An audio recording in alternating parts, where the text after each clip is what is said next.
महाराष्ट्र में एक शख्स की सबसे ज्यादा चर्चा है और अब तो देश में मैकडॉनल्ड्स पर सिंघम का एक्शन, यानी एक्शन की जो तस्वीरें आई हैं वो देखिए। पहली तस्वीर मुंबई के मलाड में देखिए, होटल पर छापेमारी हुई है, एफडीए विभाग ने छापेमारी की।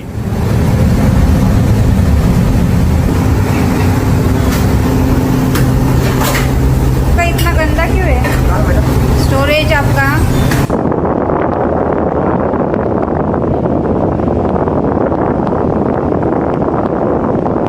होटल में जो गंदगी थी उसके खिलाफ ये छापेमारी हुई। अगली तस्वीर देखिए, ये तस्वीर आप देख रहे हैं रेडियो क्लब की, जहां एक्शन हुआ है। देखिए जरा, कॉकरोच मिले हैं वहां।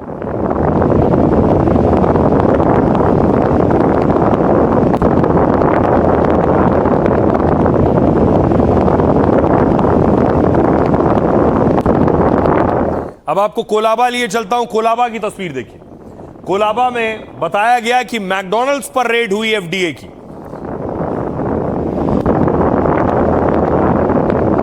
और अंदर भी गंदगी मिली।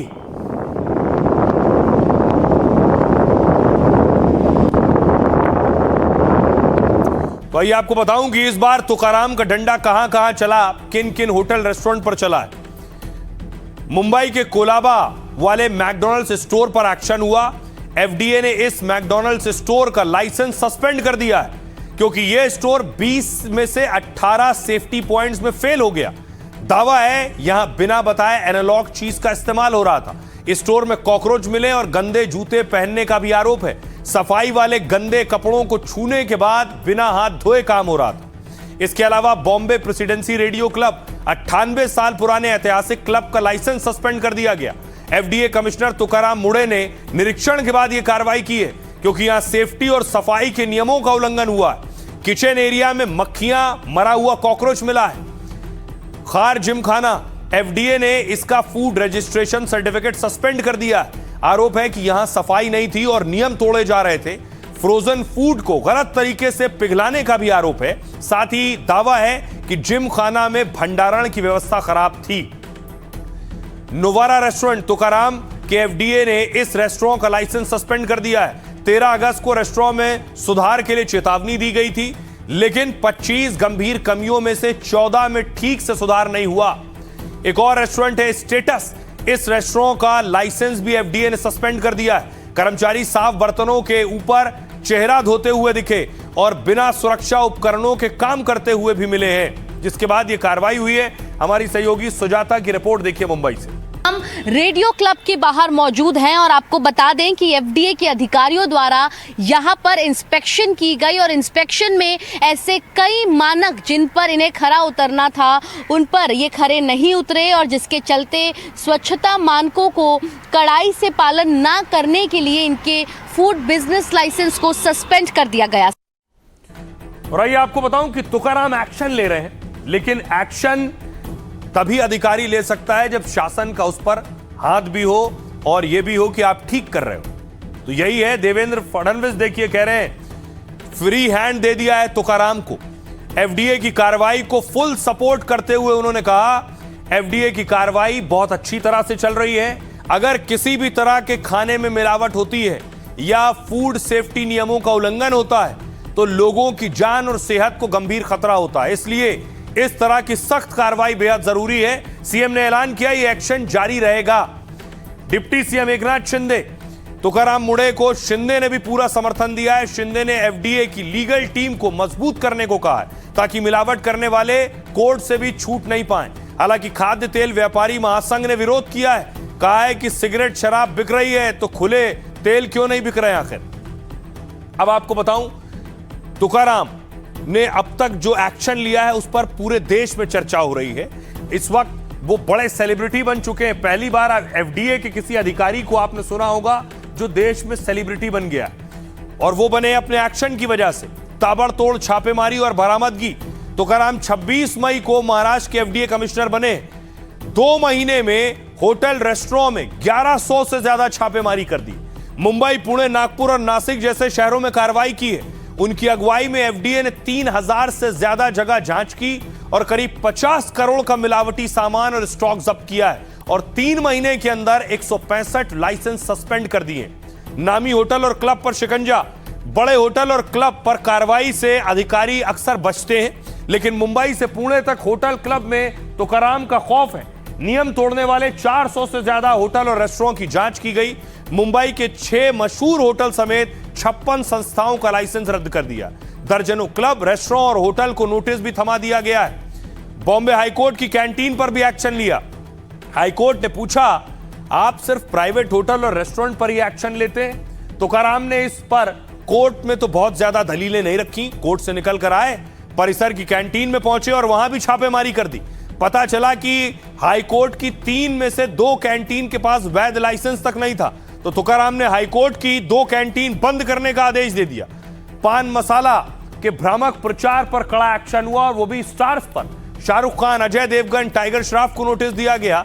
एफडीए ने तीनों सितारों से 15 दिन के अंदर जवाब देने को कहा है। मुड़े ने कहा, फूड सेफ्टी और विज्ञापन नियम सबके लिए बराबर है।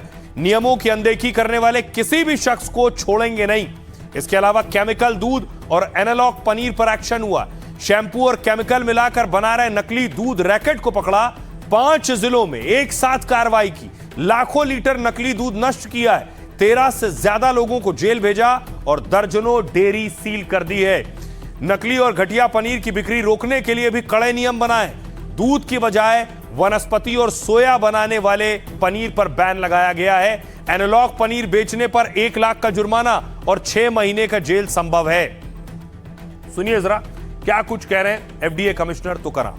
इन state, develop state like Maharashtra, जहाँ पे होटल इंडस्ट्री बहुत बड़े पैमाने में है, वहाँ पे अब मैं नाम नहीं लूँगा कि बहुत बड़े बड़े होटल है, महीने में 200 लीटर देते हैं रियूज वाला।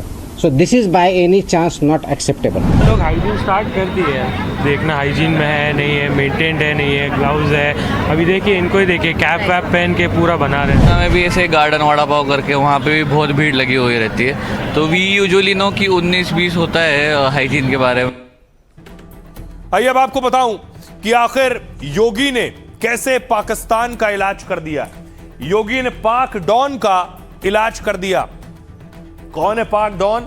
यह है शहजाद भट्टी, जिसे आप देख रहे हैं। शहजाद भट्टी कौन है आपको बताऊंगा, लेकिन उससे पहले देखिए जरा, बहुत सी गिरफ्तारियां हुई हैं। ये सब शहजाद भट्टी के गुर्गे थे जिनको अरेस्ट किया गया है।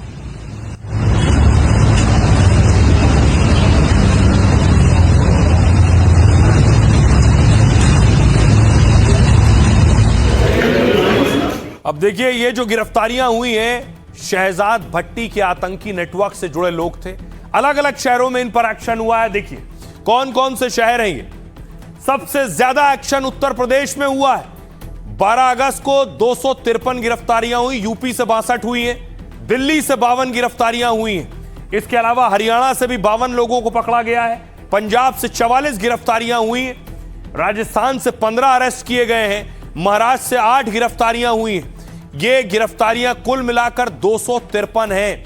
अब बड़ी बात यह है कि शहजाद भट्टी का टारगेट भारत के युवा क्यों है और किस तरह से मोस्ट वांटेड शहजाद भट्टी युवाओं को भटकाता है और अपने गैंग में शामिल करता है। देखिए जरा। और इसे पाकिस्तान का दाऊद भी कहते हैं। जिस तरह दाऊद इब्राहिम पैसों का लालच देकर युवाओं को फंसाता था, कमजोर गरीब युवाओं का ब्रेन वॉश कर उन्हें आतंकी बनाता था, उसी मॉड्यूल का इस्तेमाल अब पाकिस्तानी डॉन शहजाद भट्टी कर रहा है। दाऊद पाकिस्तान में बैठकर भारत में हवाला तस्करी का नेटवर्क चलाता है।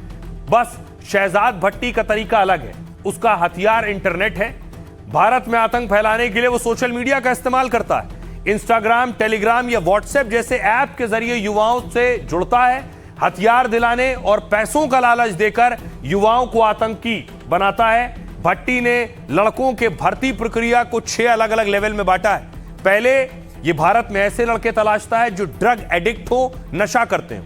इसके अलावा गरीब युवा टारगेट पर होते हैं जिन्हें पैसों की जरूरत है। दूसरा लेवल है ब्रेन वॉश करने के बाद युवाओं को छोटे काम दिए जाते हैं। फिर 2 से 5 हजार का लालच देकर रेकी करना या सिम खरीदने का काम देता है और इनसे सीसीटीवी कैमरा खरीदवाते हैं और बताई गई जगह पर लगवाते हैं। इन सीसीटीवी कैमरों का एक्सेस पाकिस्तान के हैंडलर के पास होता है। आखिर में 2 से 10 हजार के लालच में हमले के लिए इन्हें तैयार कर लिया जाता है। इसी रैकेट का भांडाफोड़ किया और सबसे ज्यादा गिरफ्तारियां 62 गिरफ्तारी यूपी में हुई है। सुनिए जरा उत्तर प्रदेश के और योगी के करीबी सिपा सालार अमिताभ यश क्या कह रहे हैं। पाकिस्तान की खुफिया एजेंसी आईएसआई के निर्देश पर पाकिस्तानी गैंगस्टर शहजाद भट्टी नेटवर्क द्वारा सोशल मीडिया प्लेटफॉर्म्स के माध्यम से भारतीय नवयुवकों को जोड़ा जा रहा है। शहजाद भट्टी द्वारा स्वयं व अपने नेटवर्क में सक्रिय सदस्यों के माध्यम से धन एवं काम का लालच देकर रेडिकलाइज किया जा रहा है और एक्स मुस्लिम्स, धार्मिक नेताओं व राजनेताओं तथा पुलिसकर्मियों को धमकी व हत्या करने, पुलिस स्टेशन एवं अन्य संवेदनशील प्रतिष्ठानों पर बम, ग्रेनेड, पेट्रोल बम आदि से हमला करने हेतु उकसाया जाता है। इस नेटवर्क में सक्रिय सदस्यों द्वारा भ्रमित नागरिकों को पहले छोटी छोटी आतंकी गतिविधियां जैसे कि रैकी, आगजनी, धमकी देना, जिहादी पोस्टर चिपकाना, पेट्रोल बम फेंकना आदि घटनाएं कराई जाती हैं। छोटी आतंकी गतिविधियों कराए जाने के बाद उनसे बड़ी आतंकी घटना कराने का प्रयास किया जाता है। आइए अब आपको बताऊं कि आखिर शहजाद भट्टी कौन है। पाकिस्तान में बैठा है शहजाद भट्टी, आखिर क्या करता है, देखिए जरा। ग्रिड हटाई प्लीज। 45 साल का शहजाद भट्टी पाकिस्तानी पंजाब का रहने वाला है। पहले ये चोरी, डकैती और लूटपाट जैसे वारदातों को अंजाम देता है, लेकिन धीरे धीरे ये पाकिस्तान के बाकी गैंगस्टर से मिला। आईएसआई की मदद से इसने अपना खुद का आतंकी नेटवर्क खड़ा किया। शहजाद भट्टी की लोकेशन को लेकर भी अलग अलग दावे हैं। कभी कहा जाता है ये पाक से ऑपरेट कर रहा है, कभी यूएई से। इसकी टीम में 15 लोग ऐसे हैं जो अलग अलग फील्ड के एक्सपर्ट्स हैं। इनमें से कोई सोशल मीडिया एक्सपर्ट, कोई हथियार सप्लायर है, कोई नए लड़कों की भर्ती करता है, कोई ब्रेन वॉश करने में एक्सपर्ट है। शहजाद भट्टी गैंग भारत में आतंकी हमले कर दहशत फैलाना चाहता है। इससे पहले शहजाद के गुर्गों ने देश में 3 हमलों को अंजाम दिया है। 16 मार्च 2025 को पंजाब के जालंधर में ग्रेनेड हमला। शहजाद भट्टी के कहने पर इन्फ्लुएंसर के घर पर ग्रेनेड फेंके गए और पिछले साल सिरसा के महिला पुलिस थाने पर ग्रेनेड अटैक हुआ। जनवरी 2026 में अंबाला के पुलिस स्टेशन परिसर में धमाका हुआ। लेकिन अब देश में शहजाद भट्टी का नेटवर्क खत्म करने का दावा है। 14 राज्यों से शहजाद के 250 से ज्यादा गुर्गे गिरफ्तार किए जा चुके हैं। गृह मंत्री अमित शाह ने भी शहजाद का नेटवर्क खत्म करने का दावा किया है। तो पाकिस्तान की जो साजिश थी, जो कोशिश थी, उसे भारतीय एजेंसियों ने खत्म कर दिया है और नाकाम कर दिया है।